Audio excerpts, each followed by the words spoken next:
Honestly, I cannot do this anymore. Reality television is actively and aggressively ruining my central nervous system. Oh, I know. Like, I am physically unwell right now. My hands are actually shaking. Your vitals are deeply concerning right now from across the couch. My cortisol levels are giving, like, running from a grizzly bear in the woods. But I am literally just sitting here in sweatpants with a throw blanket. Yeah, you have the resting heart rate of a hummingbird. I feel like I just ran a marathon, but the marathon was entirely emotional and involved me just screaming at my television for 45 minutes straight. Well, good morning, Snark Squad. Or afternoon, or night. By the time you hear this, it'll be, honestly, who cares what day? We love you anyways. Welcome back to the Snark Side, babes. I am losing my absolute mind today. We are descending into full chaos. Oh, the Snark Squad in the comments is already descending into chaos with us. They really are. And we have a monumental amount of trauma to unpack today. But before we get into the absolute island warfare of Survivor 50, we need to address my current physiological state. Which is entirely your own fault, by the way. It is entirely my own fault, I will admit that. But, babes, you have to understand. Please, explain to the class what you just forced your digestive tract to process. Because watching you construct that beverage was like watching a psychological thriller play out in real time. Okay, so it's the Shreya Summer. Have you guys seen this all over TikTok? It's inescapable. The algorithm literally would not let me escape it, so I had to try it. It is a glass of ice, right?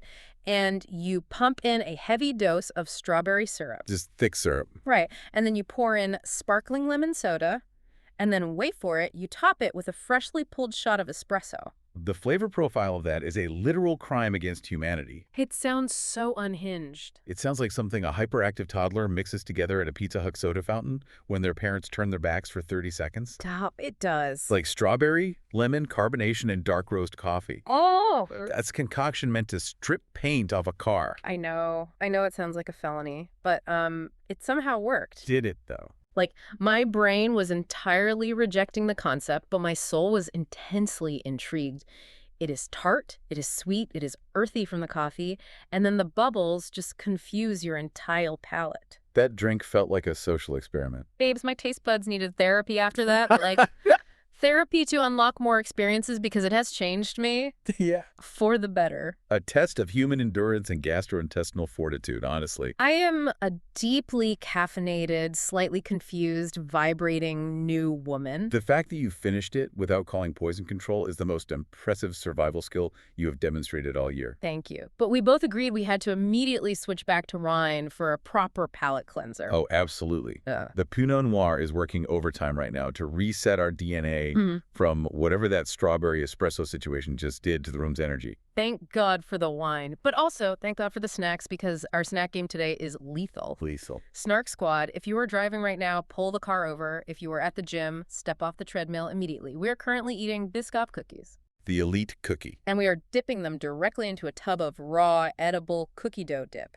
It is aggressively sweet, and structurally, it defies logic. It really does. Because the Biscoff is basically a cookie itself, right? It's a caramelized, spiced cookie. Right. And we are taking a hard cookie, and we are dipping it into a velvety, chocolate chip-infused raw cookie matter. We are compounding the cookies. It is cookie inception. Babes, this is dangerous. I could eat this entire container. You probably will. I will absolutely eat this entire container before we finish recording this.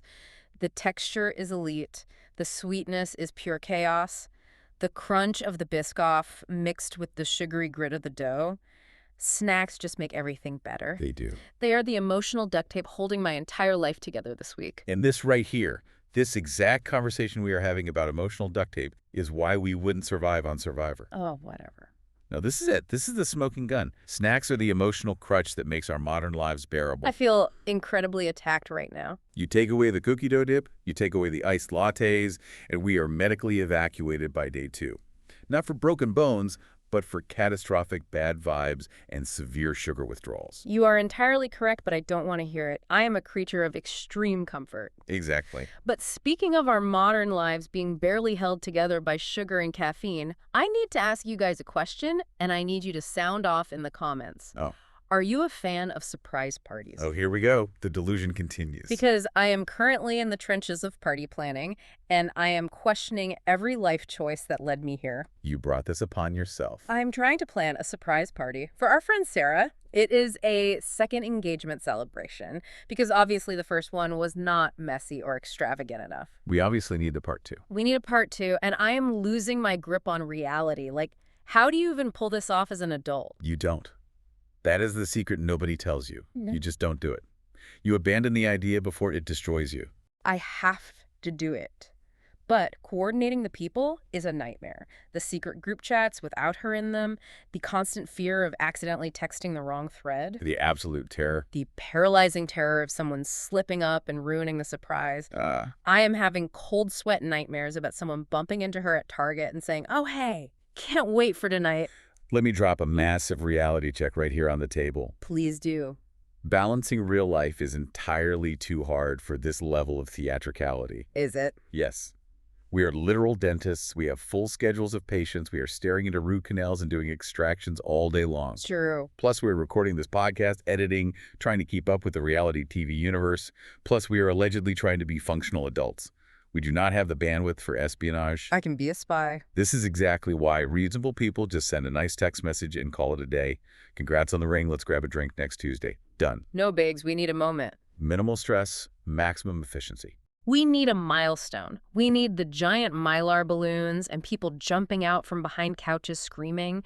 It is about cultivating the drama of everyday life. You have enough drama in your everyday life. If I don't manufacture some joy and chaos, what are we even doing? I am just saying, you're taking on the role of a reality TV producer in your own friend group, and it is going to backfire. You are probably right. I am stressed. I need a vacation. I need to escape reality for a second, which actually brings me to a massive retraction I need to make on the show today. We have to issue a formal apology to the sovereign nation of Fiji. Yes, we do. We have been sitting here for seasons complaining incessantly. We're so over it. We said Fiji as a permanent survivor location was tired. It was visually played out. We wanted them to go back to a dusty desert or something. We were so loudly wrong. We were aggressively wrong. Because, babes, it actually looked amazing this episode. I am eating my words. I am dipping my words in cookie dough, and I am eating them. It was disgustingly beautiful. The water. Did you see those sweeping drone shots of the water during the immunity challenge? The crystal clear, vibrant turquoise ocean? The lush green of the jungle? The vibes were immaculate. I wanted to dive through my flat screen. It actually sent me straight into a massive tropical delusion. It made me angry how beautiful it was while I was sitting here in my sterile blue scrubs earlier today. Like, imagine if we just magically ended up in Fiji, if we accidentally washed up on the set of Survivor right now. You literally just admitted you were held together by Biscoff spread. I know, but let's play the game. Let's do segment 1 right now. Could we survive day 1? Oh, I love this. Let's break down realistically, hour by hour, how long our tropical delusion would last. I will start. Hour 1. We jump off the boat, we wade through the beautiful water, and we hit the beach. I am immediately, within the first 4 minutes, complaining about the specific texture of the sand sticking to my SPF 50 sunscreen. Oh, absolutely. Not all sand is created equal. If it is too coarse, it is exfoliating my skin in a violent way. Accurate. For me, hour 1 is pure adrenaline. I am running around, I am touching the bamboo, I am looking for an idol in a tree stump. You would be so hyper. But by hour 2, the adrenaline completely wears off, and I realize there are massive prehistoric bugs everywhere. By hour 3, my body realizes it hasn't had caffeine, and I am actively demanding an iced oat milk latte from the camera crew. Hour 3 iced coffee is a profoundly bold demand to make of Jeff Probst. Not hot coffee, iced. Here is my trajectory. Hour 2, I'm assigned by some alpha male to help build the shelter. I immediately realize I have absolutely zero upper body strength, and years of wearing dental loops have ruined my posture for lifting heavy palm fronds. You would tap out so fast. I cap out immediately. Right? I furiously rub 2 bamboo sticks together for exactly 4 minutes, get a massive blister on my thumb, and completely give up. And then what? Hour 3, I am quietly walking into the jungle to form a secret alliance to vote out whoever suggested we go on this stupid show in the first place. Which would obviously be me. You would be plotting my blindside by 11 a.m. on day 1. Without hesitation, by sunset of day 1, the elements have completely defeated us. We demand a medical evacuation, not for physical injury, but for severe, catastrophic bad vibes. Jeff comes on a jet ski to personally remove us because our complaining is ruining the audio mix of the show. We would be the first double evac for psychological fragility. But wait, if I am going to be out there, let's do segment 3 really quick. Luxury items draft. Yes, what are we bringing? If you could sneak the most unhinged, completely unnecessary luxury items onto the island, what are you bringing? I am bringing a portable, hand-cranked espresso machine. I don't care how heavy it is, because if I don't have a minimum of 2 shots of espresso, I am a liability to myself and to my tribe. That is actually so practical for you. And my second item, a Kindle Paperwhite, fully charged, loaded with the trashiest romance novels I can find. Yooks. You are going to read a book on Survivor. What about the social game? I am going to ignore the social game. Because when people start talking to me about their complex multi-step voting plans, I want to be able to physically hold up a screen to block my face and ignore them. Wow. It is the ultimate social barrier. What are you bringing? I have thought long and hard about this. I am bringing a full, functioning, aesthetic skincare fridge. A fridge, an electrical appliance. Right. Where exactly are you plugging this fridge in? The tribal council fire pit. I don't know. I will find an outlet, maybe behind Jeff Probst's podium, but I need my hyaluronic acid and my vitamin C serums chilled. The island humidity is aggressive. You are unwell. And my second item, 100% pure mulberry silk pillowcase. You don't have a pillow. You're sleeping on bamboo. I will wrap the silk pillowcase around a pile of leaves. Island life is no excuse for split ends and facial creasing. It is called having standards. You are deeply crazy, but I respect your commitment to your aesthetic. Snark Squad, back me up in the comments. Drop your unhinged luxury items below. Tell me I am not crazy for wanting chilled eye cream. But honestly, while we are sitting on this couch, covered in Biscoff crumbs, demanding multi-step skincare routines and Wi-Fi, actual Survivor legends are out there literally fumbling their legacies in the sand. They're fumbling the bag in catastrophic, historically bad ways. It is time to finally get into the recap, because episode 11 just shifted the entire tectonic plates of this game. Everyone will be shooketh. I am shook to my core. Let's set the scene for the Snark Squad. We have exactly 9 players left in the game. And the prize pot is no longer $1 million. Thanks to Rick Devens and his insane Mr. Beast-style coin flip twist from last week, the grand prize is now a casual $2 million. $2 million. That is generational wealth. The stakes have literally doubled overnight. Everyone should be hyper-focused, but instead we have Joe. Joe Hunter. The man, the myth, the absolute wet blanket. I was screaming at my television screen. Joe is a complete and utter buzzkill. He is a walking, talking rain cloud hovering over the beautiful beaches of Fiji. He really is. Let's review Rick Devens survives an insane twist, secures an immunity idol, and celebrates his survival, as he absolutely should, and Joe is just completely miserably offended by it. Joe is acting like Rick Devens just walked up and keyed his car in a parking lot. Literally. He is wandering around camp, cornering anyone who will listen, and calling Devens' fake idol theatrics inappropriate. He literally used the phrase, in extremely poor taste. Inappropriate. I am sorry, I didn't realize we were attending a black tie gala at the country club. I thought we were starving on an island playing a highly deceptive cutthroat game for $2 million. It is the sheer entitlement of his archetype. Exactly. Joe is that classic physical player who believes the game should only be played one way, honorably, straightforwardly, and preferably in a way that directly benefits him. Yes, and since when is deceiving people in a game of deception inappropriate? The second someone uses smoke and mirrors, which is the actual premise of the show, he gets morally outraged. Sir, this is Survivor, not a dental convention. Right. And the absolute best part of this whole Joe meltdown was Cirie Fields. Mother Cirie. She delivers what might be the confessional of the entire season. She looks dead into the camera lens, looking so exhausted by him, and says Joe lives on 500 Hypocrisy Hill in Fiji. A legendary quote. Put it on a t-shirt immediately. 500 Hypocrisy Hill. I fully stand Cirie for calling this out, because Joe is out here clutching his pearls over Rick being inappropriate, while Joe is actively, in the very same hour, plotting secret blindsides behind everyone's back. Cirie sees right through the moral posturing. She knows that you have to surgically separate emotion from strategy. Yes, she does. But then we move from the camp drama to the immunity challenge. And babes, this challenge physically pained me to watch. It was a classic brutal balance challenge on a triangular platform out in the ocean. Structurally, this challenge completely nullifies brute strength. Right, because the ocean currents are pushing the platform, the wood is slippery, and Jeff keeps forcing them to move up to higher, smaller footholds. It is a nightmare for the calves and the core. An absolute nightmare. It gets down to the final excruciating stage. Jeff announces they have to stand on one leg. We watch as everyone starts dropping like flies. Cirie falls, Devens falls, Aubry splashes into the water. And then it is just Tiffany. Tiffany Irvin is standing there on one leg, looking like a majestic balancing goddess. She outlasts everyone. Jeff literally yells, "Tiffany wins immunity! I am cheering in my living room!" And then we get the ultimate reality TV record scratch. Yeah. The robbery of Tiffany. Jeff literally goes, "Wait, issue." And he gets into a boat, he gets into a little motorized dinghy and just drives away from the challenge, leaving them all just standing there shivering. It felt like watching the NFL. The ruling on the field is under review.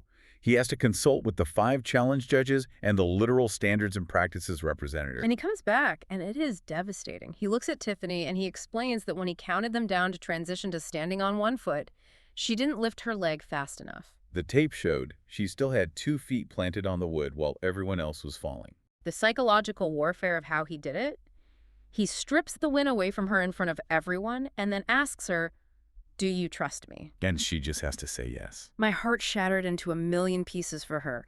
To mentally put that necklace on and then have it snatched away, brutal. Look, is it fair? Yes. You have to follow the rules. Is it devastating TV? Absolutely. But of course this means the win defaults to the last person who fell before her. Ugh, don't even say his name. Jonathan. Jonathan Young wins immunity by default. And what does he do? Does he humbly accept it? No.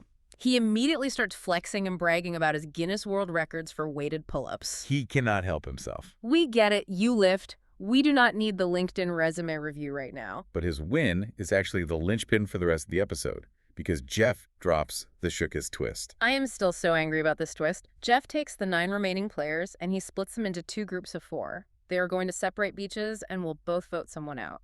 But here's the kicker.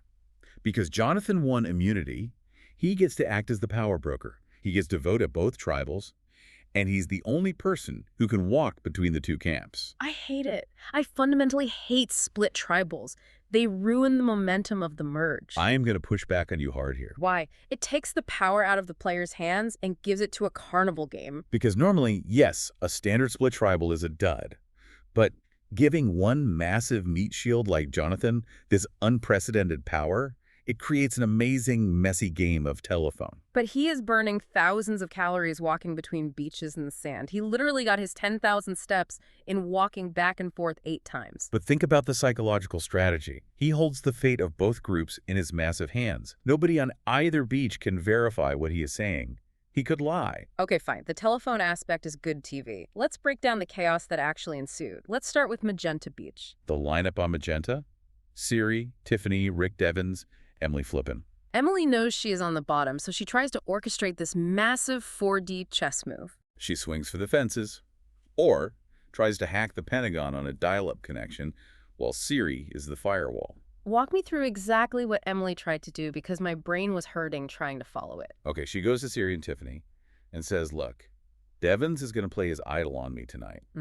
So we need to put all 3 of our votes on Devens to send him home. Right. And then what does she tell Devens? Secretly, she tells Devens to play the idol on himself, so their 2 votes will eliminate Cirie. I was holding my breath, but she is going up against Cirie Fields. You come for the queen, you better not miss. Emily was out of her weight class. I emotionally spiraled watching Cirie in this sequence. She doesn't buy Emily's lie for a single microscopic second. Not for a fraction of a second. Cirie knows that if a plan sounds too perfectly convenient, it's a trap. So what does Mother do? She uses her extra vote, which Ozzy gave her, to perfectly split the votes 2-2 between Emily and Devens to protect herself. It creates a 2-2 tie between Emily and Devens. At Tribal Council, Devens stands up, plays the idol on himself, and does this unhinged spread eagle celebration dance on the rocks. He thinks Cirie is going home, but his idol only nullifies the 1 vote Cirie put on him. And on the revote, all the votes pile onto Emily, and Emily goes home. Cirie mathematically guaranteed her safety. It was a masterclass. My jaw was physically on the floor. Which brings us across the ocean to the absolute chaos of Teal Beach. Oh, Teal Beach. Teal Beach is why my central nervous system is completely shot today. The group is Ozzy, Aubry, Joe, and Rizzo. And Ozzy has a hidden immunity idol in his pocket. Ozzy has an idol, and Ozzy has a dream. I was screaming at the TV. Ozzy wakes up on the island and says he had a literal psychic dream. He dreamed he was at the jury house, and Coach and Tiffany were telling him to play his idol. A literal sleep paralysis demon scenario. But he wakes up knowing he needs to play it. The universe handed him the script to survive. But what does Ozzy do? Ozzy commits the worst jury management in history. Ozzy thinks Aubry is going home, so to manage the jury, he tells Aubry his entire game plan. He tells her everything. He tells her he has a final 2 with Cirie, he gave Cirie his extra vote, and he is going to win. Babes, why are you telling the woman who is actively fighting for her life that she has no chance? It was profound hubris. He basically handed Aubry a loaded gun. Has he met Aubry Bracco? Aubry immediately weaponizes this. She sprints down the beach to Joe and Rizzo and spills all the tea. Which is when Jonathan acts as the messenger, walking over and getting Cirie's blessing to take out Ozzy. And Rizzo, Ozzy's secret ally, decides to flip because Ozzy's loose lips make him too dangerous. And we reach the climax. Tribal council. Ozzy ignores his dream, doesn't play his idol, and gets voted out 4-1. I genuinely teared up watching it. His devastating final words, he says, "This hurts, guys. I can't explain how painful this is." And Rizzo whispers, "You said too much, bro." The absolute heartbreak. It is the harsh truth. Ozzy is a physical god but a strategic disaster without Cirie holding his hand. He went home with an idol in his pocket. Again. It's a Greek tragedy. In the craziest detail, the idol he went home with was the Billie Eilish boomerang idol. Which brings us to the pop culture crossover drama. The shade of it all. Did you see Billie Eilish's recent interview on Amy Poehler's podcast? Yes, I did. She literally rolled her eyes and mocked the Survivor idol named after her. She did air quotes about writing a letter to the show. Why attach your name to a show if you're going to act too cool for it? Put some respect on the boomerang idol's government name. Seriously, compare her to Jimmy Fallon and Zach Brown, who were actual super fans. I cannot handle the disrespect. It's a complete lack of respect. But speaking of different types of players handling the elements, let's do segment 2, Arctic Survivor. Oh, I love this game. If Survivor filmed in freezing Serbia or the Arctic, who survives and who freezes immediately? Oh, Joe freezes immediately. Joe would stand in a snowdrift and complain that the snow is inappropriate. Joe would absolutely try to cancel the snow on Twitter. Meanwhile, Jonathan would somehow chop firewood shirtless and thrive. What about Ozzy? Ozzy would try to catch a seal and just get completely lost. Poor Ozzy. Okay, let's do segment 4 really quick. Social game or spiral game. Let's rank the contestants on strategy versus emotional chaos. Starting at the top, pure social and strategy. That is Cirie Fields. She was playing chess while everyone else is playing Go Fish. Cirie is the blueprint.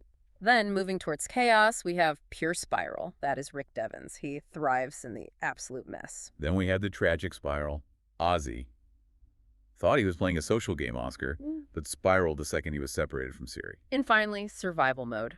Aubry Bracco, taking Ozzy's condescending info dump and burning his game to the ground. Iconic behavior. Truly iconic. Snark Squad, this episode gave us everything. I am emotionally exhausted. My cookie dough dip is gone. It was a monumental episode. And it leaves us with a final provocative thought for the listener. Okay, hit me. If Ozzy couldn't change his fate after playing 5 times, and literally having a psychic dream warning him, can any of us truly change our worst habits?